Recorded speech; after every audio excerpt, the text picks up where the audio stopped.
जोंनि बे बोरिमाखा ओनसोलाव बोरिमाखा गुदि बर' थुनलाइ आफादनिफ्राय मोननै सनाथि फोरबो खुंनांगौमोन नाथाय देग्लाय फैयै जोङो सानथामनि हाबाफारि लानानै बे हाबाफारिखौ जोङो खुंफुंनो लादों आरो फैगौ 27, 28 आरो 29 डिसेम्बर दाननिनो बे सानथाम सानाव जोङो मोजाङै खुंफुंनो थाखाय बयबो खौसे जानानै जोङो खामानिखौ आखायाव लादों।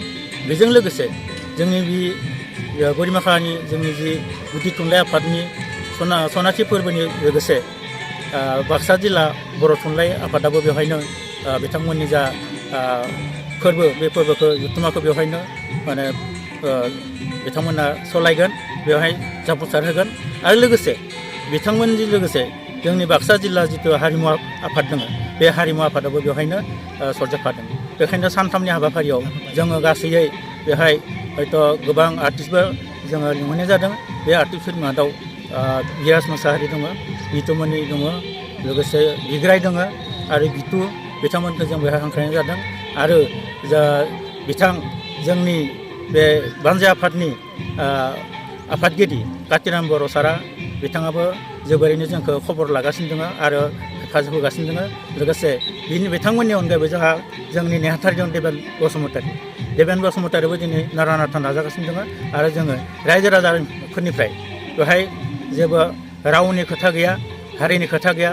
बर' हारिनि अनगायैबो बर' थुनलाइ सिबियारिनि अनगायैबो गुबुन गुबुन धोरोम एबा गुबुन गुबुन रावनि सुबुं बिथांमोनाबो जोंखौ मदद होदों। बेवहाय उरखागोरा ब्रह्म सार दङ MP मिनिस्टार आरो लोगोसे बेवहाय राकेश ब्रह्म सार EM आरो घनश्याम दास EM लोगोसे भुपेन बर' जोंनि जिथु MLA बिथांमोना अरायबो जोंखौ हेफाजाब होगासिनो दं, खबर लागासिनो दङ आरो बेवहाय सानथामनि हाबाफारियाव गोबां लैहोर फैनानै डिस्ट्रिक्टनिफ्रायबो 200निबो बारा बेवहाय बाहागो लाफैगोन आरो हारिमुनिफ्रायबो बेवहाय 130 बा 50सोनि बेवहाय डिलेगेट फैगोन होननानै जों खोनानो मोन्दों बा जोंनो बाथ्रा होदों। बेखायनो जों आसा खालामो जोंनि जा थांखि रावखौ जों सिबिनायाव, रावखौ जौगाखांनो नाजानायाव जोंनि बे गासै जा थांखि बे थांखिया जाफुंगोन आरो लोगोसे आलासि हिसाबै जोङो जोंनि बर' साहित्य सभानि बर' थुनलाइ आफादनि तरेन बर' सारखौ आफादगिरि बिथांखौ खावलायनाय जादों।